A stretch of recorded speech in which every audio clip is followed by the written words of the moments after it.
Hello, welcome to our presentation today. It's on conversion rate optimization, and speaking to you today is Mimi, followed by Anna, then Bruno, and then Claire will finish up. So what we will cover today, we will give you a brief introduction about what conversion rate optimization is. Then we will speak about understanding the customer, identifying customer insights, prioritizing testing opportunities, how to test, and then finally how to analyze the results. So here's our lovely fry. What is conversion rate optimization? Here's a couple of definitions. So put simply, conversion rate optimization is the method of using analytics and user feedback to improve the performance of your website.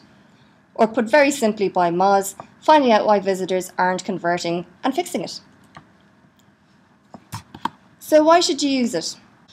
You should use it to figure out why visitors to your website are not converting. You can get a better understanding of how you can fix this to get better ROI and also to convert visitors, i.e. the visitors become your customers.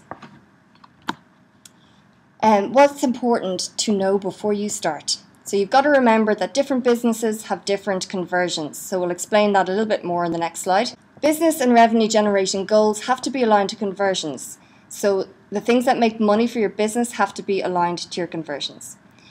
And finally, what are the KPIs? So spend some time understanding what are the key performance indicators that you will measure your conversion rate optimization against. As I said in the last slide, we'll go into the different types of website and industries and the different types of metrics you can use for each of them. So we have e-commerce. On an e-commerce website, you should be looking at purchases, obviously. Also form filling, people leaving reviews, and social shares from your website. If your website is geared towards lead generation, then you want to be looking at click-throughs, form filling again, and the important social shares. For media and publishing, click-throughs, ad revenue per visitor, and social shares. So ad revenue per visitor would be how long visitors are spending on your site. Next up would be customer support. So on this kind of website, you need to look at issues resolved online, downloads of support material, survey scores, or customer satisfaction. And finally, for branding websites, we look at page views, downloads, social shares. And remember, there's lots more different types of websites and different types of conversions you need to look at. So make sure you spend some time realizing what your website wants to achieve. So here's a couple of metrics to get you started. So we have total conversions. That's simply the number of people who carried out the conversion on your site. If they purchased something on your e-commerce site or if they got customer support on your customer service website. Conversion rate. This is just the total conversions divided by the number of actual visitors to your website. Bounce rate is the people who leave your website after only visiting one page. Exit rate is the percentage of people who leave after viewing any page. So it's the last page the users viewed before they left. Engagement metric. This will give you a general idea of how long people are sticking around on your site. And average page views, which is how many page views the average visitor clicks through on your site before going elsewhere. So what are the factors that impact on different conversion rates? Well, you've got to look at your value proposition. So this is what the benefit the customer perceives that it will get when it carries out the desired action. Then you look at the relevance. You've got to match the customer's needs in terms of content and the value proposition. Clarity, how clear is your call to action? Trust, have you communicated your trustworthiness or the trustworthiness of the website to your customer? Distraction, are those horrible flashing ads around your page distracting people from the actual call to action? And then urgency, so you have to show why the customer should take action now rather than later. So this can be used with limited offers and you want to make the customer feel like they've got to buy now. So finally for me, a quick overview of the whole CRO process. So we begin with understanding the customer, which then feeds into identifying customer insights. And then that gives you some insights into prioritizing testing opportunities. Then you get into testing and analyzing your results. And now Anna will talk you through understanding the customer.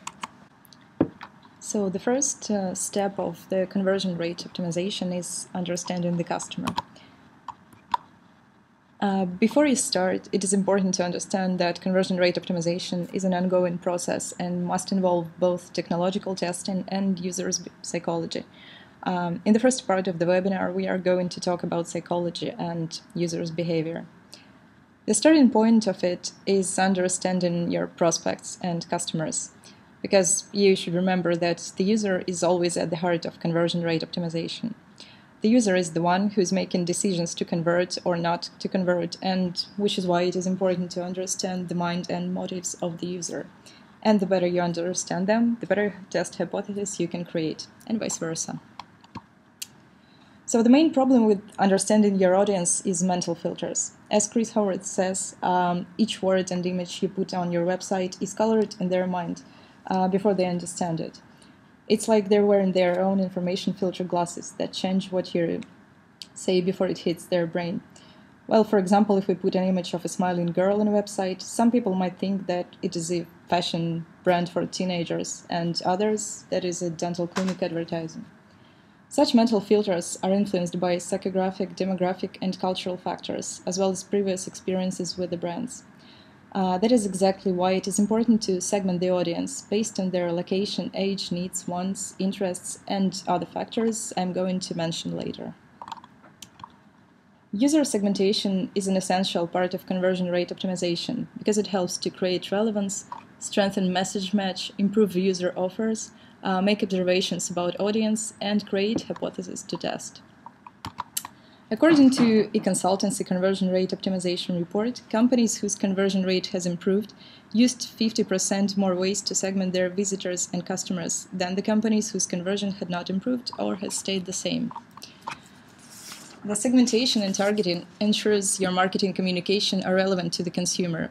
You want to show the right content to the right person at the right time and align keywords, calls to actions, and landing pages for each segment you have identified.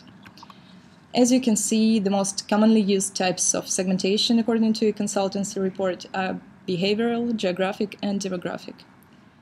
Traditionally, in marketing, users are segmented by 4 factors. Demographics, such as age, race, gender, and income. Then psychographics, values, attitudes, personality, and interests. Geographical is the actual physical location of the user. And behavioral, their actions and activities. While all of the above is important, in our case, the most useful data for conversion rate optimization is users' behavior, the actions they perform on the website. So for the website, we might segment the audience by the following. The users who purchased something, repeat visitors, the channels the users use to access the website, first-time buyers, the engagement rate, and recency, frequency, and monetary value of the user. Omniture also suggests to segment the audience behavior based on the goals and types of the website. For example, e-commerce and retail websites, they want not only to get the visitor to order something, but also to increase the average order size and the price through promotional cross-selling techniques. Well, as a result, many resources are dedicated to assisting visitors find products via on-site search technologies and combining complementary products via shopping cart optimizations. Segmentation dimensions for such sites could include performing an off-site product search within a search engine, on-site product search, product page views, cart additions, abandons and removals, checkouts, and so on.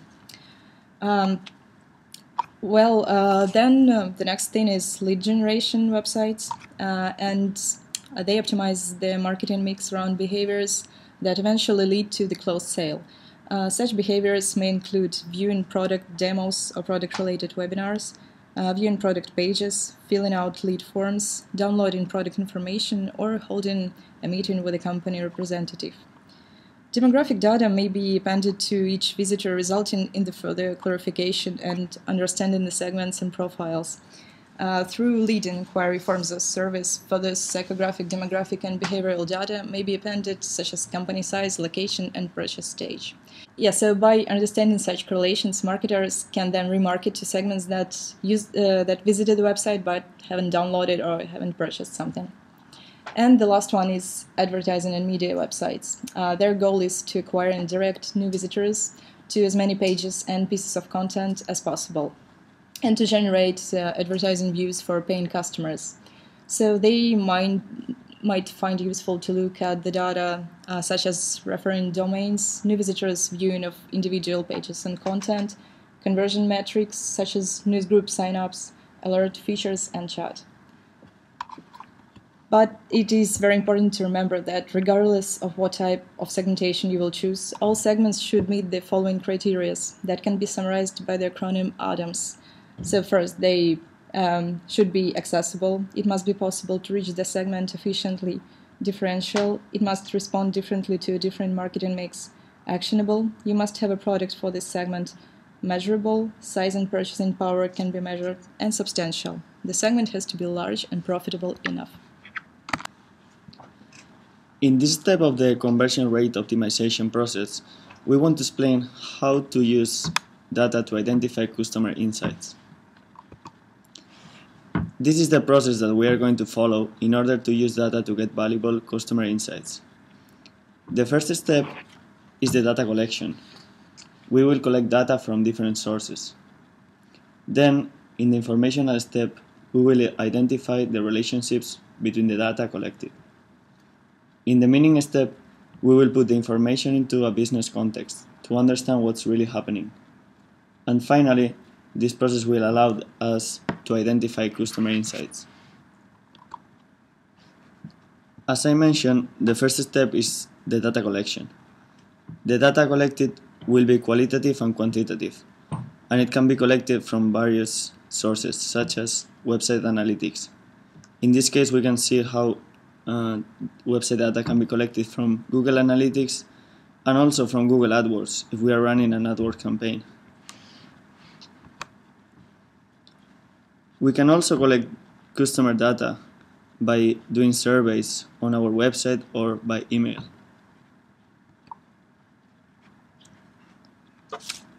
Usability testing is also another way of collecting customer data. Usability testing assesses how easy to use your website is. Nielsen defines 5 components for usability testing.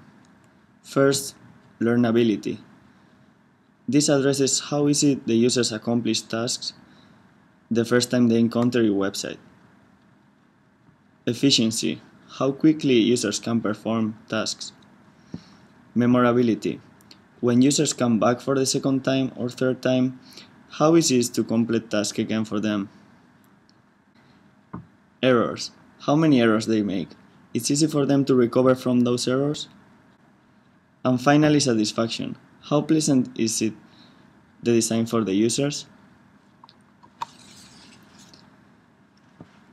Also, we can collect data from reviews in your website, and from reviews in other websites and conversations in social media and other social platforms. Social media listening is the process of identifying and assessing what is being said about your company, product, or brand online.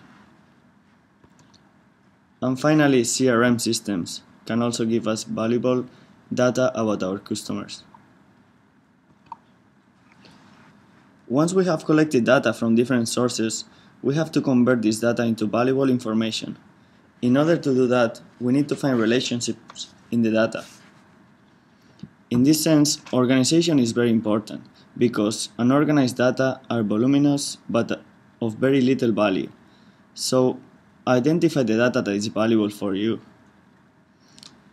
Comparison is also important. You need to compare different periods, geographic location, devices, and demographics. Also, it's important to consider the segmentation. Consider the understanding that you have on your customers and group them into segments, as Anna explained before. Classification.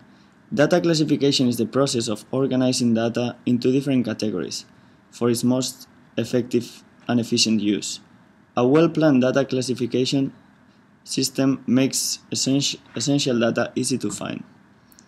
Also, data visualization could help us to translate data into information really fast by the visualization of graphs, charts, or maps that could help us to understand what the data is saying.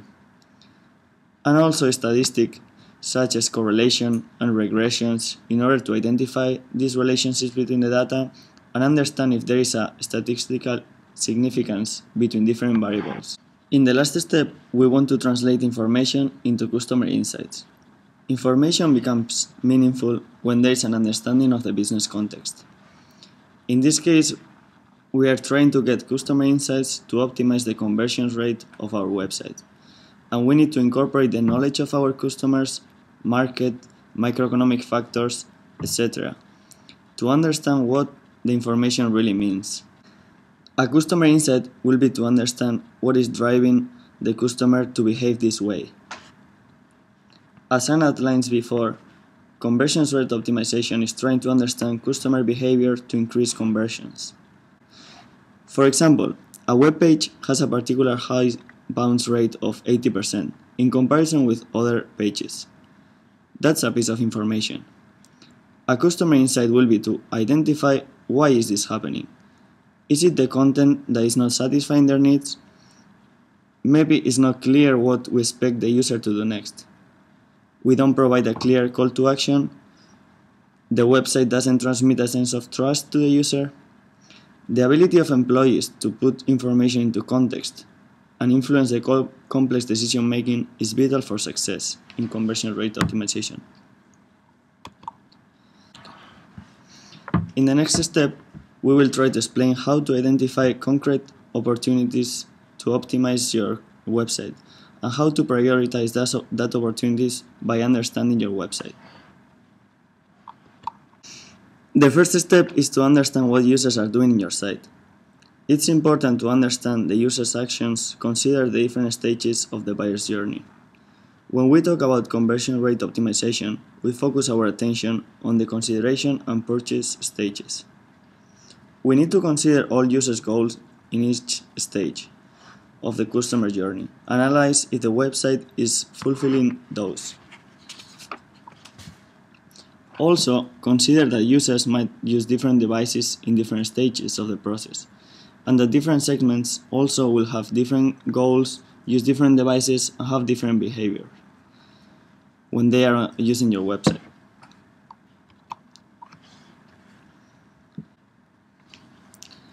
The key point here is that it's vital for you to understand how your website matches with the customer journey.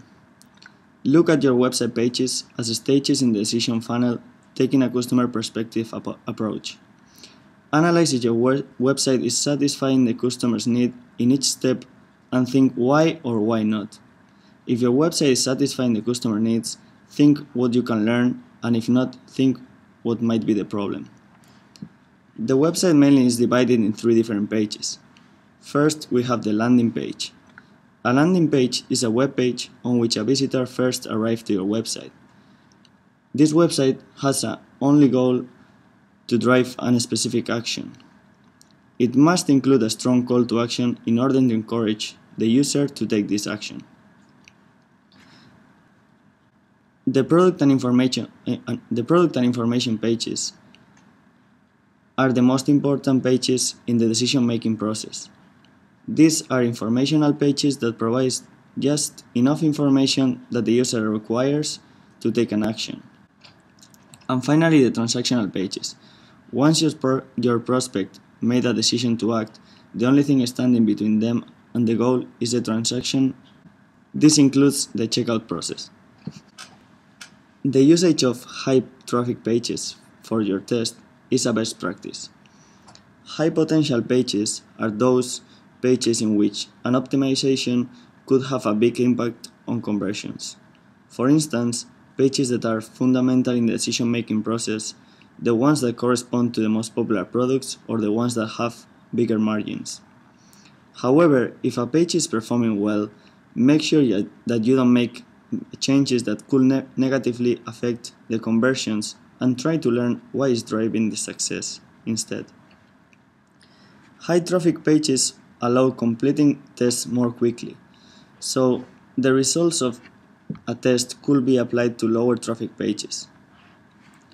Also prioritize high visit pages.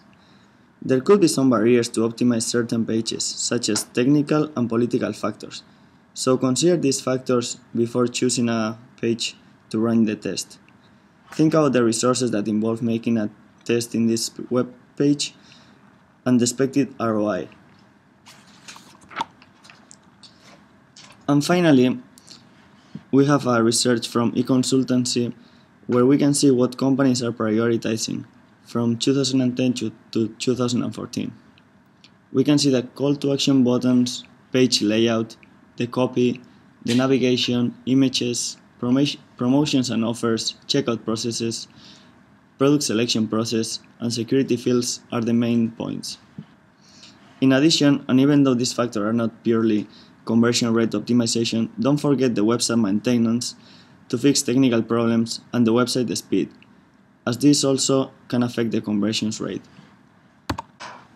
So now that we've prioritized what we want to test, it's time to actually begin testing and come up with some hypotheses to test. So, in order to do this, we can use the LIFT model. So this is a model devised by Chris Goward, and the LIFT model stands for Landing Page Influence Functions for Tests. So it incorporates all the factors which have an effect on conversion. So you can take this model into consideration when you're devising hypotheses to test. So there are different elements here that we can look at. There's the value proposition. This is when the prospect considers whether the perceived benefits outweighs the perceived costs. And if the perceived benefits do outweigh the perceived cost, they are motivated to convert. However, if this isn't the case, then they're very likely to bounce. And then we have all the different elements of value proposition. So giving us some lift is the relevance.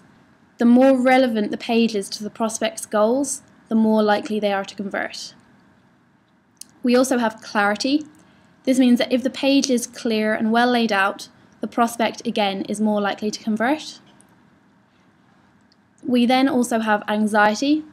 If the page leads the prospect to feel anxious, they might be less likely to convert. So, for example, having complicated privacy terms detailed on your page might worry the user, and it will then have a negative effect on their likelihood to convert. We also have distraction. So if the page is very cluttered, people might be distracted by certain elements, and again, they're less likely to convert. And finally, we have urgency. So urgency means that if there's a sense that the offer is on for a limited time and that it might be gone the next day, the prospect is more likely to convert there and then. So with the LIFT model in mind, we can devise our hypotheses. So these are the main elements of a hypothesis, and it's really simple. It's what you intend to change, what you would change it into, and what effect you expect the change to have. So this is a very simple template that every hypothesis can fit into. So you can say changing blank into blank will cause blank. So we have an example of this. So here, changing the green Get Started Now button into a red Get Started Now button will cause conversions to increase. So that's an example of the hypotheses there. And in fact, this was actually tested and it was found that it was true with a 72% increase in conversions. But at the moment that's not important, we're just looking at how to come up with your hypotheses and how to structure it. So here in this example you can see that changing something into something else will cause something to happen. That is a simple way that you can create your hypotheses. So now we can look at the different types of test. Once you've got your hypotheses, this is when you start looking at what type of test you'll do.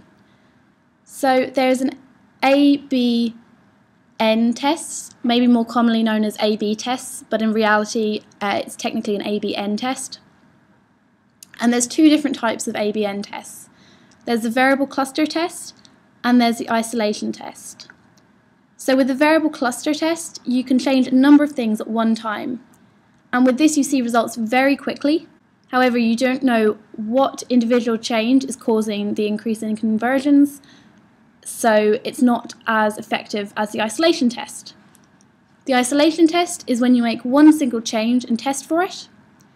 So you're more likely to get a marketing insight with an isolation test. However, it can take longer to get significant difference, and therefore it can take a very long time to run this type of test. So an example of what you'd use an isolation test for would be to test, say, headline effectiveness. So you can easily change the headline, let the user see one page with one headline, another page with another headline, and however many times. And this way you have an isolation test and you can find out the effectiveness of the headlines and which headline will lead to the most conversions. Other isolation tests could be the effective use of a colour on a buy now button like we saw previously, and maybe whether a form should ask for a mobile number or not. You're just making one change to the web page, you're not making multiple changes. So then another type of test is a multivariate test. So this is when you run a number of variations on the page at once. And these can take a long time to run, and they're only recommended if your website has, say, 500,000 users. So, again, we have more types of tests here. We have the split path tests or site-wide tests. Split path tests are used to test a path that the prospect may go down to convert. So an example of this would be checkouts. Maybe clicking a buy now, filling in payment details, filling in delivery details, and finally converting. But you could add other pages to go through to see if the conversions actually increase or decrease. So if you're looking to see which different channels lead to the most conversions, then you can do a split path test. Site-wide tests, on the other hand, can be used to test the layout of whole sections on the website. So once you've decided what test to run, you can choose your CRO tool. So there's different kind of ones you can go for. There's client-side or hosted. With client-side, you'll need to install code on your website to use these. Whereas hosted are mostly used to test the effectiveness of a landing page that's outside your main website. So these are just different types of tools that you might want to use. There's Optimizely, Unbounce, and so on. So once you've got your results back, you need to obviously analyze your test results. So a really important thing here is testing for significant difference. So the most commonly used confidence level is 95%. So this means that you're 95% certain that your results aren't down to chance. And you'll need to wait until your test has surpassed the 95% threshold to be sure that your conversion rate has actually improved and that it's not just down to chance. So the test has to have enough traffic to come to a significant difference. So if your website doesn't have a lot of traffic, it might take longer to get to significant difference. Also, for the most accurate results, you should decide on a sample size first and don't accept the results until the test is complete. So instead of just taking the result as soon as it reaches significant difference, you should let the test run its course and then see the final results, because you may have a few results that are significantly different. So this slide just shows you a bit about what the CRO tools interface might look like. So if the bars don't overlap, this means you've reached a significant difference. So we can see here that Challenger 1 and Challenger 2 have had a significant difference, so they've both improved over the original. Whereas Challenger 3, because the bars overlap, it's actually hasn't reached a significant difference yet. So you'll run these tests over a period of time to come to a significant difference, to see which page is working, to see how to increase conversions. Sometimes, though, the tests will keep running and running and seem like they will never get to a point where there'll be significant difference. So in times like these, you have to consider, what do you do when tests don't win? So if it's taking too long, then you can look at the results and see which one shows a slight improvement. Next, you can create a hypothesis based on why you think there's a slight improvement. And with this new hypothesis that's more specific, you can run it and you probably find that it will reach significant difference much quicker. So remember that there's always an opportunity cost when it comes to testing. So if it is taking too long to reach significant difference, you should consider doing this. So, now you know how to create a test and run it successfully and gain new insights from it. Here are some of our references. So go forth and optimize your website.